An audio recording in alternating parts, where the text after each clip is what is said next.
할머니가 돌아가신 후에 이제 할아버지는 어머니에게 전화를 했답니다. 오토보고 목사님의 어머니죠. 다락방에 오래된 접시들이 들어있는 상자를 발견했다는 것이었어요. 접시는 처분하려다가 그래도 딸인 어머니한테 이제 할아버지가 연락을 한 겁니다. 어머니가 할아버지 댁에 가서 보니 그 접시들은 아주 대단한 도예 작품들이었습니다. 할머니는 그 정교하게 장식된 뛰어난 핸드메이드 작품의 그 도자기들을 너무 아끼시느라고 한 번도 쓰지 않고 뒀다가 돌아가신 겁니다. 할머니는 그 그릇들을 너무 좋아했지만 한 번도 쓰지 못했던 것입니다. 어머니는 그것을 가져와서 상자에서 꺼내가지고 매일 썼습니다. 그 아름다운 접시와 그릇들은 비로소 상자 밖으로 나오게 되었다는 그런 얘기입니다. 선물을 받은 사람은 그 선물을 소중히 여기느라 장롱 속에 상자에 넣어두고 볼 것인지 아니면 그것을 꺼내서 사용할 것인지 선택해야 합니다. 상자 밖으로, 장롱 밖으로 꺼내는 것은 그 선물을 상처 입히거나 잃어버릴 위험을 감수해야 합니다. 그러나 선물은 꺼냈을 때 비로소 그 가치를 발휘하는 법이죠. 선물을 상자 안에 넣어두고 쓰지 않는 것은 그 선물 준 사람의 소망을 꺾어버리는 것입니다.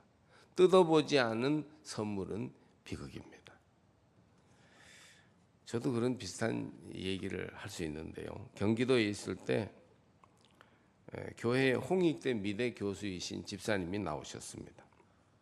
근데 이제 문화부 장관까지 참여하는 큰 전시회를 예술의 전당에서 그분이 하셨는데 제가 이제 담임 목사니까 제게 기도를 부탁했어요. 그 공식적인 회의이기 때문에 다른 예배 순서는 못 가지고 이제 기도를 하게 했습니다. 웬만한 설교 준비하듯이 신경 써서 준비를 잘해서 기도를 했습니다. 그랬더니 기도에 감사드린다고 몽블랑이라는 유명 메이커의 만년필을 선물로 주셨습니다. 30대 초반이었던 제가 젊은 목사로서 그런 자리에서 처음 받아보는 진귀한 선물이라 그런지 그게 얼마나 좋았는지 써보지도 못하고요. 아주 곽제 고이 넣어두었습니다. 아까워서 못 쓴 것이죠. 그러다가 어떤 자리엔가 가지고 가서 한번 써보았는데 그만 거기다가 두고 오는 바람에 잃어버렸습니다. 한 번 딱 쓰고. 만년필을 쓰는 게 습관이 되지 않아서 꺼내 쓰고는 깜빡하고 두고 온 것이었습니다. 아끼다가 잃어버려서 아주 얼마나 오랫동안 아쉬웠는지 모릅니다. 저는 지금 몽블랑 만년필을 가지고 있습니다. 그 만년필은 아닙니다. 너무 아쉬워서 나중에 어느 여행 중에 그것을 산 적이 있습니다. 자꾸 쓰는 것은 오히려 그것을 충분히 활용하게 하는 것이죠. 닳기도 하고 또 상처를 입힐 줄은 모르지만 그러나 넣어두었다가 잃어버리는 것보다는 훨씬 좋은 것입니다. 우리의 인생에도 이런 일이 일어납니다. 하나님 우리 인생에 좋은 것을 주셨는데 그거 아끼고 감춰두느라고 사용하지 못하는 경우가 얼마나 많습니까? 몽블랑보다 뛰어나고 유명 브랜드의 고급 물건보다 훨씬 귀한 그런 선물들을 우리는 뭔가 가지고 있습니다. 어쩌면 우리가 너무 오래 집어넣어 두어서 그 선물을 가지고 있다는 것조차 잃어버리고 있는 것인지도 모릅니다. 그 선물을 상자 속에 두고 인생을 허비하고 있지는 않습니까? 무엇을 하도록 부르셨는지, 어떤 멋진 인생을 살도록 하셨는지 한번 생각해 보십시오. 우리는 선물을 받고 아끼다가 버리는 어리석은 사람은 아닌가 한번 돌아보셔야 합니다. 저는 아직도 젊고 건강하다고 자부하지만 이제는 정말 내 인생에 후회 없이 뭔가 가치 있게 써야 되는 때가 아닌가 그런 생각을 많이 합니다. 뭐 아주 세속적인 말로 아끼다가 뭐 된다고 어른들이 얘기하는데 우리 인생이 그렇습니다. 하나님이 내게 주신 좋은 것들이 있으니 정말 꺼냈을 때가 되었다고 저도 절실하게 생각합니다. 교회도 그래요. 교회에 주신 가능성들이 위대하게 있는데 우리가 관습에 얽매여서 이건 안 된다는 생각 때문에 교회가 할 수 있는 훨씬 더 위대한 일들을 감추어 놓고 쓰지 못하는 경우가 많이 있습니다. 오늘 성경 말씀은 우리에게 익숙한 이야기입니다. 예수님이 기도하시느라 제자들과 함께 가지 못하셔서 제자들은 예수님 없이 갈릴리 밤바다를 항해했습니다. 바람이 거슬러 불어 물결 때문에 고난을 당했어요. 그때 예수님이 밤바다를 통과해서 지나가셨습니다. 제자들은 배 안에 있고 예수님은 파도 위를 거슬러 가시는 겁니다. 이때 베드로가 물 위를 자기도 걷게 해달라고 주님께 부탁합니다. 배 안에 머문 다른 제자들은 그런 생각도 하지 못했어요. 자기들은 당연히 배 안에 있어야 된다고 생각했어요. 그렇기 때문에 물 위를 걸을 기회를 가지지 못합니다. 그 제자들은 귀한 접시를 다락방 상자에 넣어두었다가 한 번도 쓰지 못하고 돌아가신 할머니와 같은 선택을 하는 것이죠. 그들은 전능하신 하나님의 아들 예수님이 자기들의 배 곁을 지나고 있는데도 파도와 바다를 거슬러 걸어갈 수 있다는 생각은 결코 하지를 못하고 있습니다. 그들은 풍랑을 피하기에 바빴습니다. 배 안에서 안전을 지키기에 급했습니다. 배 안에 머물러 있는 삶과 물 위를 걷는 삶이 있습니다. 배 안에 머물러 있는 길은 쉽습니다. 그 길로 들어가는 문은 크고 그 길이 넓어 많은 사람들이 들어갑니다. 그러나 물 위를 걷는 삶은 어렵습니다. 그 문은 좁고 길이 비좁아 가는 사람이 많지 않습니다. 배 안에 머물러 있는 삶은 지루하고 재미없고 무의미한 생활이 될 것인 반면 물 위를 걷는 삶은 위험하나 새롭고 놀랍고 짜릿한 생활을 가져올 것입니다. 많은 사람들은 도전이 없고 위기가 없는 안전을 택하지만 삶을 변화시키고 역사를 새롭게 이루는 소수자들은 위험하지만 새 일을 이루는 도전을 택합니다. 베드로는 두 번째 방법을 택했습니다. 베드로는 위험을 무릅쓰고 주님과 함께 물 위를 걸으려고 했습니다. 배 안의 사람들은 안전을 택했습니다. 그들은 물 위를 걷는 특별한 발전과 도전을 택하지 않았습니다. 성장을 위한 모험보다는 안전을 귀하게 여겼던 것이죠. 그들은 배 밖으로 나가기 위해 어려운 결단을 하지 않았습니다. 그런데 배 안에 머물러 있는 것이 얼마나 많은 것을 결국 포기하게 하는지, 대가를 치르는 것인지 그들은 알지 못했습니다. 중요한 기회를 잃어버리고 가능성을 놓치게 되는 것이죠. 오늘 저는 여러분과 함께 예수님 당시 어느 날 밤에 있었던 한 인상 깊은 사건을 통해서 우리 인생에 주시는 귀한 가르침을 나누려고 합니다. 예수님과 함께 물 위를 걸으려면 어떻게 해야 할까요? 먼저 배에 붙어 있는 사람들을 생각해 보십시오. 다른 제자들은 모두 배에 타고 있었습니다. 그들은 배 붙박이였습니다. 그냥 안전하게 자기 위치를 지키고 있는 것은 사실 많은 것을 잃어버리는 것입니다. 아이들이 처음 말을 배울 때에도 되지도 않는 말을 자꾸 하다가 조금씩 말이 되는 것 아닙니까? 어린 손자가 아빠도 아빠, 할아버지도 아빠 이렇게 부릅니다. 그렇게 족보도 흐트러지게 말한다고 화를 내고 애를 꾸짖고 말을 못하게 하면 아기는 아마 아빠, 할아버지를 영원히 구분하지 못하게 될지도 모릅니다. 그냥 말해야 합니다. 말이 되든 안 되든 자꾸 발성하고 시도하는 게 중요하죠. 아이는 이미 같은 말 속에 자기 나름의 의미를 담아 말하고 있습니다. 그러다가 이제 아빠, 할아버지를 나중에 정말 구분해서 진짜 말을 하게 됩니다. 처음 걷는 것도 그렇죠. 이게 뭐 걷는 건지 구르는 건지 모를 정도로 그렇게 자빠지고 넘어지고 그러다가 계속 2걸음, 3걸음, 5걸음, 10걸음 이렇게 걷기 시작해서 걷습니다. 자기 배에 붙어 있으면, 자기가 할 수 있는 것에 머물러 있으면 모든 성장은 그칩니다. 자기가 할 수 있는 것 이상으로 해야 합니다. 그래야 비로소 성장할 수 있어요. 자기 배에서 나와야 합니다.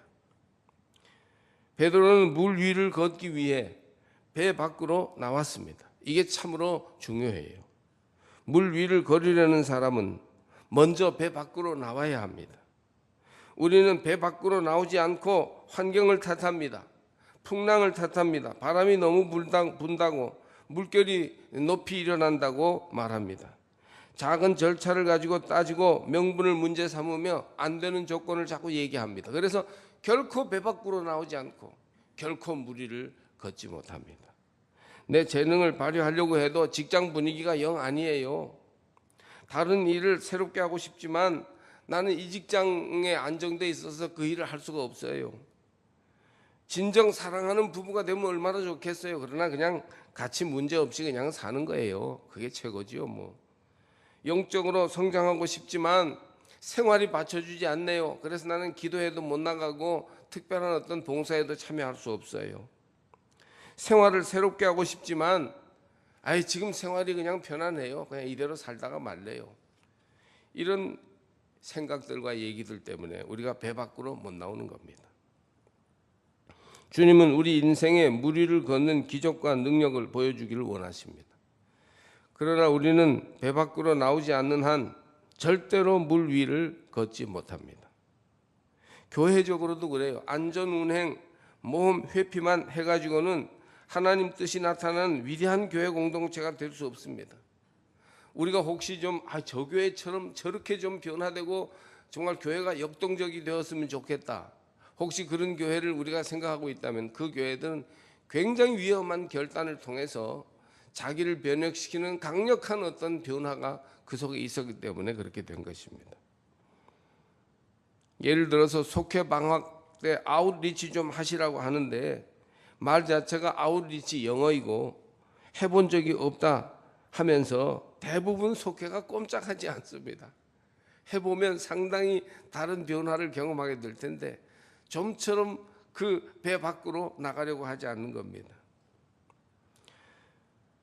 배 밖으로 나가려고 할 때 사람들이 한결같이 느끼는 감정은 두려움입니다. 하나님이 모세, 여호수아, 기드온, 에스더 등을 부르셔서 위대한 일을 하게 하실 때 최고의 장애물은 두려움이었습니다. 그러나 택한 백성들은 이 두려움을 이겨내고 예수님을 향해 전진해야 합니다. 우리가 배 밖으로 나오느냐, 풍랑을 두려워하며 배 안에만 붙어 있느냐는 결정적인 순간에 두려움의 지배를 받느냐, 두려움을 이기느냐, 여기에 달려 있는 겁니다. 저도 젊을 때를 생각해 보면 정말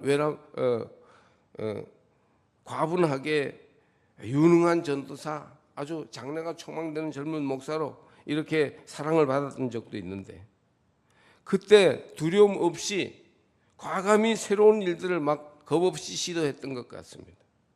교통이 불편할 때 교학교 교사 수십 명을 데리고 서울에 교사 강습회를 일주일 끌고 다녔어요. 교사들이 그 열심에 호응해서 연차를 내고 땀과 눈물을 쏟으면서 함께 다녔습니다. 거의 휴가 반납했어요, 교사들이. 성가대 지휘자일 때 남의 교회 성탄절 칸타타 연주를 듣기 위해서 전 성가대원을 서울교회로 부르기도 했습니다. 이 열정의 성가대원들이 응답해서 무리하게 움직여 나갈 때 소리가 좋아지는 기적이 나타나더라고요. 지나친 편안함은 매우 위험합니다. 영적 세계 믿음의 영역에서는 풍랑이 몰아치는 위험한 바다가 위험한 게 아니라 풍랑을 피하여 숨는 배객실이 더 위험합니다. 버클리 대학의 연구진은 아메바를 완벽한 환경 속에 집어넣고 반응을 살폈답니다. 최적의 온도와 습도, 양식, 질병을 방지하는 것. 그 결과 어떻게 되었을까요? 이상하게도 아메바는 죽었습니다. 살아있는 모든 피조물은 도전을 필요로 합니다. 도전과 그 도전에 응답하는 역동적인 과정을 통하여 성숙하고 성장하는 겁니다. 선생님은 답이 아닌 문제를 줍니다. 나쁜 선생님은 답을 미리 알려주지만 좋은 선생님은 문제를 가지고 씨름하게 합니다. 그러면서 성장하게 되는 것이죠. 문제를 주면 아주 어렵습니다. 머리를 쥐어짜고 고민해야 합니다. 무슨 상황에 부딪혀서 갈등할 때도 있습니다. 그러다가 성장하는 것이에요. 편안함에 젖어 미리 답을 가지고 여러분의 낡은 배에 언제까지 머무를 것입니까? 그래서 결국 풍랑 속에서 배 안에 있다가 마는 것입니다. 물 위를 걷기 위해 여러분의 낡은 배 밖으로 과감히 나오시는 결단을 해야 합니다. 하나님 안에서 저 푸른 하늘과 바다를 향해 날아오르려면 낡은 옛 습관의 집을 뛰쳐나오지 않으면 안 됩니다. 예수 믿고 거듭난다는 것이 낡은 배를 버리고 예수라는 새 배로 갈아타는 것 아니겠습니까? 특히 속회들과 선교회들, 교회 학교에 담임 목사로서 강력히 요청합니다. 배 밖으로 나오십시오. 여러분은 지금 배 밖으로 나올 때가 됐습니다. 여러분이 물 위를 걷는 기적의 주인공이 되기 위해 배 밖으로 나올 것인지 계속 배 안에 머물러 옛 악습을 반복하는 어리석은 생활을 할 것인지 여러분은 지금 선택해야 합니다. 이렇게 배 밖으로 나와서 물 위를 계속 걸어가려면 바람을 보지 말고 예수님을 봐야 합니다. 물 위를 걷는 경험은 제자의 삶에서 환상적인 위대한 경험이었죠. 이것은 모든 것을 대가로 지불해도 좋을 만큼 대단한 것이었습니다. 베드로는 배를 나와서 예수님께로 걸어갔습니다. 베드로는 풍랑을 이겼습니다. 베드로는 바다를 밟고 나갔습니다. 그런데 베드로가 계속 예수님을 봐야 했어요. 근데 그는 바람을 보면서 풍랑이 있는 바다를 두려워했습니다. 베드로의 용기와 행동, 예수님을 바라보고 걸어가는 그 걸음이 모든 새롭고 위대한 일을 위한 조건이 됩니다. 예를 들면 성경에 나아만은 자기 나병을 치료하기 위해서 물속에 7번 씻어야 했어요. 근데 자기네 나라에는 더 좋은 강, 더 맑고 더 큰 강이 있었지만 이 요단강 시원찮은 지류 같은 그런 강에 7번 자존심을 꺾고 몸을 씻을 때 7번째 씻고 나니까 병이 나왔어요. 모세는 홍해를 건너기 위해 백성을 데리고 진군해야 했는데 얼마나 그 과정이 참 어려웠는지 모릅니다. 과감하게 약속의 땅을 바라보면서 불가능을 가능케 했던 것입니다. 기드온은 300명 군사로 미디안의 진으로 가였습니다. 그 당시 미디안은 수십만의 군사였는데 300명을 데리고 하나님이 하라시는 대로 했을 때 이겼습니다. 떡과 물고기를 먹기 전에 먼저 사람들은 예수님의 말씀대로 그룹을 지어 앉아야 했습니다. 떡도 없는데 그룹을 지어 앉았다가 그 사람들이 뭐 하는 겁니까? 그러면 나중에 어떡할 거예요? 그러나 앉혔습니다. 씨앗은 열매로 나타나기 전에 먼저 땅에 묻혀서 그 하나 있는 것마저도 없는 것처럼 죽을 때 비로소 싹이 나고 열매를 기약할 수가 있습니다. 마틴 루터에게 한 여자가 와서 이렇게 말했답니다. 오 박사님, 저는 믿지 못하기 때문에 잃어버린 영혼이며 구원받을 수 없다는 생각이 듭니다. 그러자 루터가 부인, 사도신경을 믿습니까? 그 여자는 손을 맞잡고 대답했습니다. 예, 분명히 믿습니다. 그것은 가장 분명한 진실입니다. 그렇다면 부인, 하나님의 이름으로 평안히 가십시오. 당신은 나보다 믿음이 좋습니다. 루터보다도 위대한 믿음을 가진 사람이 루터를 부러워하며 한 걸음도 전진하지 못하고 있습니다. 여러분도 마찬가지예요. 바람을 보지 말고 믿음의 주여 완전케 하시는 이인 예수를 바라보고 나가시기를 바랍니다. 바람을 자꾸 바라보면 빠져들어갑니다. 저도 목회자로서 사람들 소리 듣고 세상의 풍조만 바라보면 낙심하고 좌절할 수밖에 없습니다. 아마 여러분도 마찬가지일 거예요. 말씀에 감동되어 예수님만 바라봐야 됩니다. 기도하면서 주님만 의지해야 합니다. 사람을 보며 세상을 볼 땐 만족함이 없었네. 우리 하나님 예수를 볼 땐 나는 만족하였네. 사람을 보며 세상을 볼 땐 만족함이 없었네. 우리 하나님 예수를 볼 땐 나는 만족하였네. 이거 아니겠습니까? 예수님 바라보고 나가야 합니다. 예수님이 한 아이와 그 아버지에게 말씀하십니다. 그 아이는 이제 물에도 들어가고 불에도 들어가도 아주 위험한 상태에 있었는데 그 아버지가 이렇게 예수님에게 말하죠. 할 수 있거든 이 아이를 고쳐주십시오. 그럴 때 예수님께서 할 수 있거든이 무슨 말이냐, 믿는 자에게는 능치 못할 일이 없느니라. 할 수 있거든이라고 벌써 해서 안 될 것을 생각하지 말아라. 그냥 할 수 있다고 생각하고 전진해야 한다. 그렇게 말씀하신 것입니다. 사람들은 계속 바람을 바라봅니다. 물결을 두려워합니다. 결국 아무 일도 못하고 두려움에 빠져 배에 붙어 있다가 마는 것입니다. 그래서 예수님 앞에서조차 할 수 있거든이라는 조건을 붙입니다. 할 수 없을 거라는 말이지요. 하면서도 실패를 준비합니다. 앞으로 전진하는 폼만 잡고 도망할 궁리만 합니다. 실패했을 때 탈이 없도록 예비합니다. 그러니 어떻게 물 위를 걷겠습니까? 우리의 물 위, 새로운 가능성, 그건 무엇인가가 있는데 그것을 향해서 우리가 나가지 못하는 것입니다. 영적 세계에서는 도전하는 것이 가장 안전하고 성공하는 길입니다. 믿음을 가지고 전진하십시오. 집중하시기를 바랍니다. 우리의 목적, 풍랑이 있는 바다이지만 하나님이 우리를 그곳을 걸어 이기게 하시는 그런 방향을 바라봐야 됩니다. 바람을 보고 두려워하지 말고 예수님을 바라보고 담대히 달려가십시오. 가치와 목적과 의미를 바라봐야지 현실적인 조건이나 가능할까 하는 염려를 앞세워서는 할 수 있는 일이 아무것도 없습니다. 예수님을 바라보고 예수님이 원하시는 뜻과 계획과 일을 위해 담대히 걸어가시기를 바랍니다. 그러면요, 우리가 함께 모인 힘으로 또 가정으로 개인이 이루어갈 수 있는 위대한 일이 분명히 있는 것입니다. 몰아치는 바람과 성난 파도를 보면서 할 수 있을까의 가능성만 묻지 말고 예수님을 바라보고 도달한 안전한 항구의 기쁨을 생각하면서 담대하게 주님을 향해 나가셔야 합니다. 주님이 오라 하시면 되는 겁니다. 주님이 손을 내미시면 걱정 없습니다. 물론 주님이 뜻하시는 방향을 향해서 가야 합니다. 우리가 자기 마음대로 가야 하는 건 아니죠. 하늘과 땅의 주시오 전능하신 하나님이시며 온 세상을 다스리는 왕이신 예수 그리스도십니다. 그분이 내 배 곁에 계시는데 무엇을 염려합니까? 그분과 함께 가시겠다는데 무슨 걱정이 있겠습니까? 주님을 바라보시고 주님을 의지하시고 주님을 향해 걸음을 내디디시기를 바랍니다.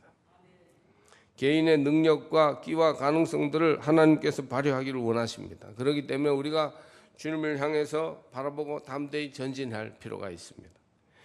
가정을 향한 은혜와 행복이 있는데 우리가 가정을 뭔가 변화시키고 새롭게 하고 하나님 뜻에 맞게 세워갈 수 있는 그런 방향으로 우리가 집중해야 해요. 우리 가정이라는 내 샘에서 흐르는 샘물로 갈급한 영혼의 목을 축이시기를 바랍니다. 또 교회도 그래요. 교회도 하나님이 얼마나 위대한 축복과 약속을 주셨는지 여러분 아십니까? 우리 교회에도 얼마나 놀라운 일들을 예비하고 두셨는지 몰라요. 우리가 그 교회라는 이 공동체를 향해서 주님이 주신 너무 아름다운 도자기들을 지금 장롱 속에 집어넣어 놓고 도무지 꺼낼 생각을 하지 않기 때문에 그것을 발휘하지 못하고 있는 것인지 모릅니다. 우리가 주님과 함께 배 밖으로 나가 전진한다면 놀라운 일이 일어날 수 있을 것입니다. 물 위를 걷는 기적과 행복의 삶을 누리시기를 바랍니다. 여러분도 모두 풍랑이 있는 바다에서 배 안에 머물러 떠나지 못하는 그런 비겁한 삶, 하나님이 우리에게 주시려고 하는 위대함을 잃어버리는 삶을 살지 말고 물 위를 걷는 기적의 주인공이 되시기를 바랍니다. 물 위를 걸으려면, 축복의 삶을 살려면, 멋진 인생, 멋진 생활을 이루려면 어떻게 해야 하나요? 두 가지를 오늘 제가 말씀드렸어요. 첫째로 배 밖으로 나가야 합니다. 일상적인 습관, 그릇된 안일함에 머무르지 말고 도전할 것은 좀 도전해 보십시오. 이게 주님의 뜻이다. 예수께서 오라 하시는 방향이다. 생각하면요, 배 밖으로 그쪽으로 나가야 합니다. 둘째로 바람을 보지 말고 주님을 바라보세요. 할 수 있다는 믿음을 가지고 의미와 가치에 투자하십시오. 절대 현실과 너무 쉽게 타협하거나 안주하지 말고 예수님을 바라보면서 하나님 나라의 위대한 일을 이룰 것을 꿈꾸면서 다음 대의 물 위를 걸어서 예수께로 나가시기를 주의 이름으로 축원합니다.